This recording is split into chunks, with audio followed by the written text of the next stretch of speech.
right, so welcome to episode 2, season 3 of Damn Fools. My name's Trenton, My name's Erik. And I'm Chase. and we're your hosts. So, Ride Like the Wind by Christopher Cross. Erik, you recommended this tune, and I cannot figure out for the life of me how we've managed to make it to season 3 of Damn Fools without using this one. What a great choice. So many perfect lines in there. It kind of makes me want to reroute the Dam to Mexico this year. What do you guys think? 240 miles, give or take. Add a zero to the end of that, maybe. I don't know. Your Yeah, mileage may vary. yeah, that's right, Trent. I mean, our riders do have a long way to go, but they aren't trying to make it to the border of Mexico. But we'll talk about exactly what border they are going to and more in today's episode. Nice. I was gonna say I just got back from California and like the first thing I was brought to was Crazy Wind. So yeah, I think it's a good fitting song for It, today. it is windy around here. You can add that to your Unbound training block playlist, Chase. Yeah, I'll have to with the It's a wind ripper. going on this week.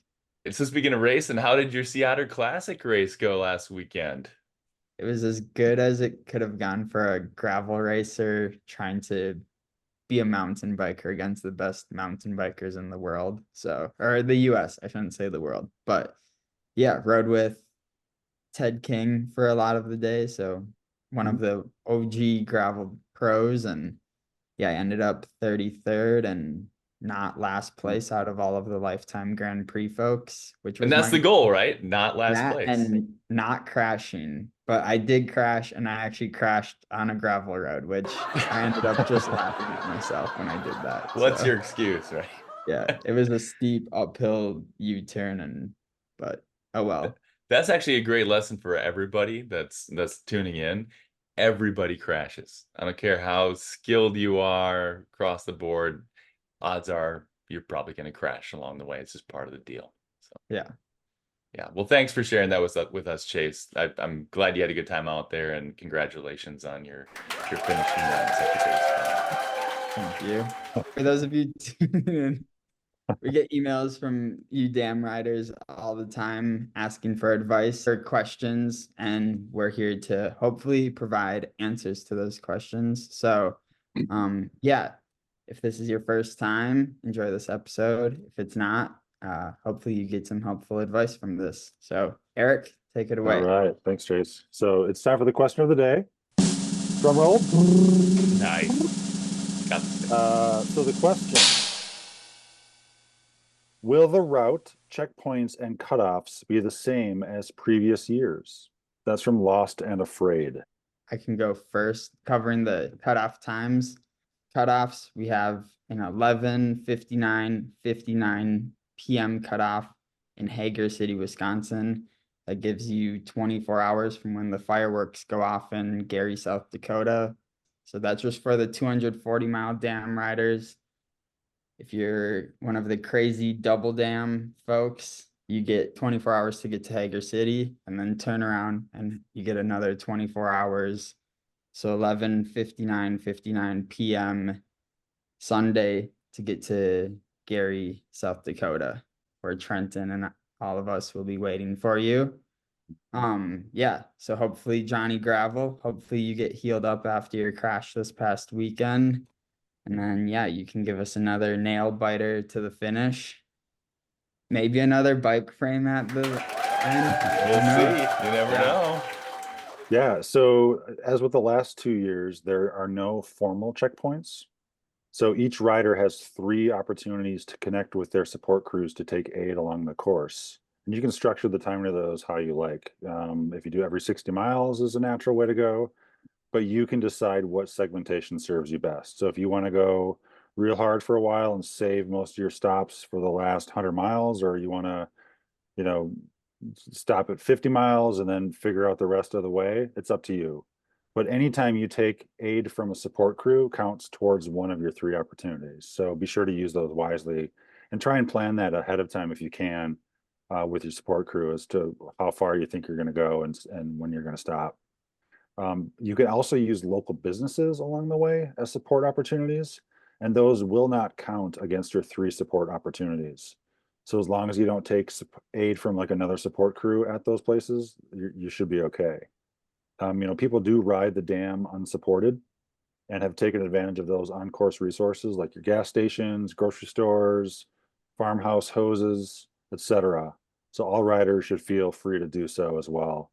But again, as long as you don't take support from a support crew or aid from a support crew, that's okay. You're good to go.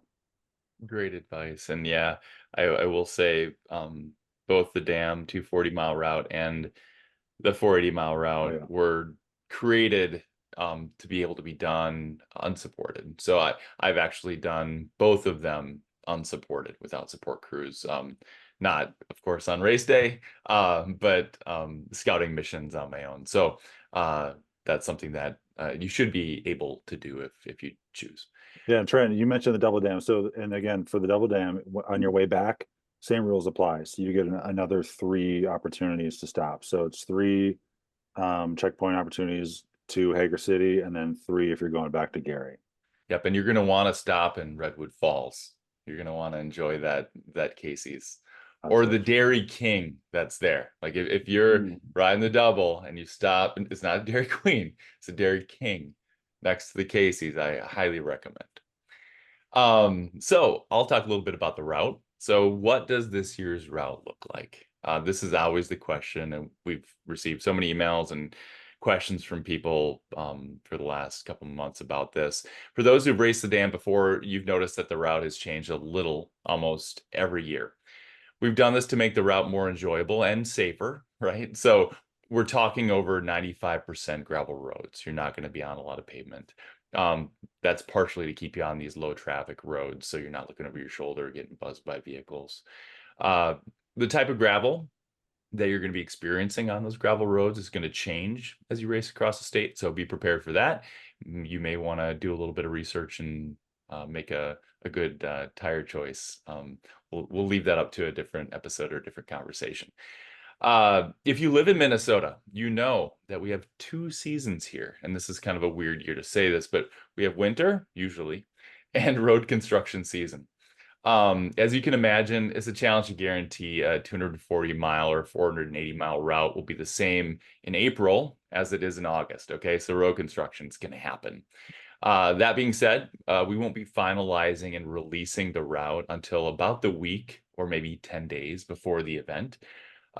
Racers will be provided both downloadable GPX files for your Garmin or whatever your chosen navigation device is, as well as a digital file for printable cue sheets for this year's event. So you can choose whichever navigation method suits you best. But I strongly suggest, and I always say this, use both or bring both along. Technology fails. I work in IT. Technology fails is part of the love of the world these days.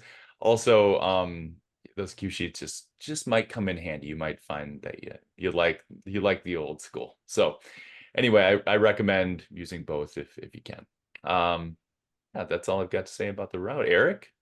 Awesome. Thanks, Trent. Yeah, so registration for the dam is closed, but if you're on the wait list, keep in mind Bike Reg will push you through as folks drop in the coming months.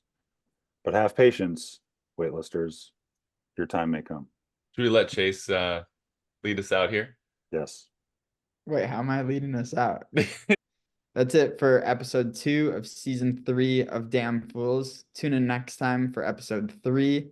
And if you've got a question for us, email us at thedayacrossminnesota@gmail.com, and we will do our best to get your question answered. We will see you next time. All right. Damn right. Thanks a lot, y'all. Take care.